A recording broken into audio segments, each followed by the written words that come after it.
अपर्णा को नहीं पता था बीजेपी उन्हें मंत्री नहीं बनाएगी, वो तो तैयारी कर रही थी।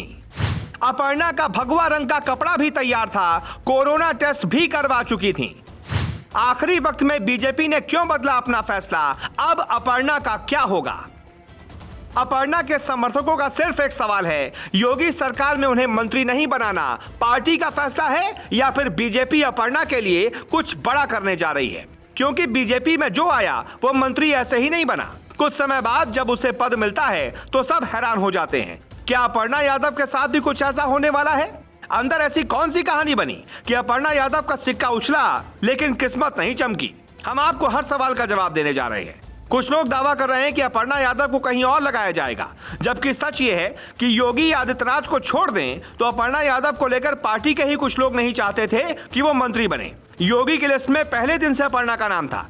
फिर काटने वाला कौन है हम आपको बताने वाले हैं, लेकिन पहले पूरी भूमिका समझिए। 10 मार्च की तस्वीरें देखी होंगी आपने। ये तस्वीरें हैं जब अपर्णा योगी की जीत के बाद जश्न मना रही हैं। ये जीत के बाद तिलक करने की तस्वीर है, लेकिन शपथ के दौरान की तस्वीर गायब है। पिछले 40 घंटे से वो घर से बाहर आने को तैयार नहीं। तो क्या मंत्री ना बनाए जाने के कारण वो टेंशन में है?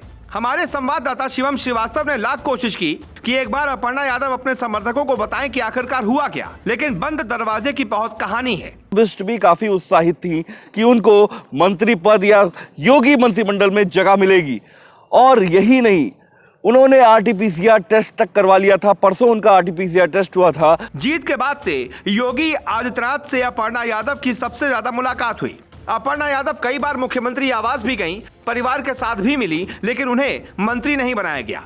योगी अपर्णा को कैबिनेट मंत्री देखना चाहते थे। बाद में कैबिनेट से उन्हें राज्य मंत्री बनाए जाने का फैसला हुआ। अपर्णा यादव को मंत्री बनाया जाना लगभग तय था। अपर्णा यादव को योगी का सबसे करीबी बताया जाता है, लेकिन मंत्री पद न मिलने के कारण वो बेहद खामोश हैं। लोकसभा से अखिलेश यादव इस्तीफा दे चुके हैं। अपर्णा यादव को बीजेपी डिंपल के सामने लड़ा सकती है। अखिलेश यादव ने आजमगढ़ से इस्तीफा दिया है तो वहां से डिंपल का मैदान में जाना तय है। ऐसे में बीजेपी डिंपल के सामने महिला कार्ड खेलेगी, और डिंपल को बीजेपी पहले भी हरा चुकी है, तो फिर आजमगढ़ में डिंपल को हरवाना आसान हो सकता है। अपर्णा यादव को मंत्री बनाए जाने से यूपी बीजेपी के कुछ नेताओं में बात फंस गई। दरअसल राजनाथ सिंह के बेटे पंकज सिंह, अपर्णा यादव, सिद्धार्थनाथ सिंह, महेंद्र सिंह, ये भी सभी राजपूत हैं और बीजेपी पर ठाकुरवाद का आरोप सरकार पर लगा। इसकी वजह से बीजेपी ने कदम संभाल कर रखे। पंकज सिंह का नाम इसी तर्क पर काट दिया गया और अपर्णा का नाम भी इसी तर्क पर काटा गया। चुनाव के दौरान अपर्णा की एंट्री से बीजेपी को फायदा हुआ था। आम लोगों को इस बात का अंदाजा था कि बीजेपी बदले में उन्हें मंत्री बनाएगी, लेकिन ऐसा भी हो सकता है कि अपर्णा के लिए कोई नया और बड़ा टास्क तैयार हो रहा हो। क्योंकि अगर अपर्णा सियासत में कुछ करके हासिल करना चाहती हैं, तो फिर अभी मंत्री पद की क्या जरूरत होगी, और अगर सिर्फ मंत्री बनने की इच्छा है तो फिर उनका राजनीतिक भविष्य ज्यादा बड़ा नहीं होने वाला। इसलिए अपर्णा यादव को मीडिया के सामने आना चाहिए और ये बात करनी चाहिए कि अब आगे क्या करेंगी।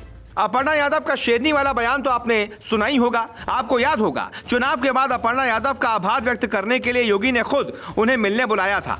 तब योगी आदित्यनाथ ने उनके परिवार और भाई को भी वक्त दिया था। उसके बाद अपर्णा की मुलाकात सीएम से नहीं हुई, यानी अपर्णा यादव योगी से प्रेरित होकर बीजेपी में आई और बीजेपी ने उन्हें मंत्री नहीं बनाया तो वो योगी की शपथ में नहीं दिखी, जबकि योगी उन्हें हमेशा प्रेरित करते रहे हैं। देखने वाली बात होगी कि जो विस्तार होता है मंत्रिमंडल का, जब भी होता है, तो क्या अपर्णा बिष्ट यादव को उस मंत्रिमंडल में शामिल किया जाएगा? कैमरा पर्सन अरविंद के साथ शिवम श्रीवास्तव, ग्लोबल भारत, लखनऊ।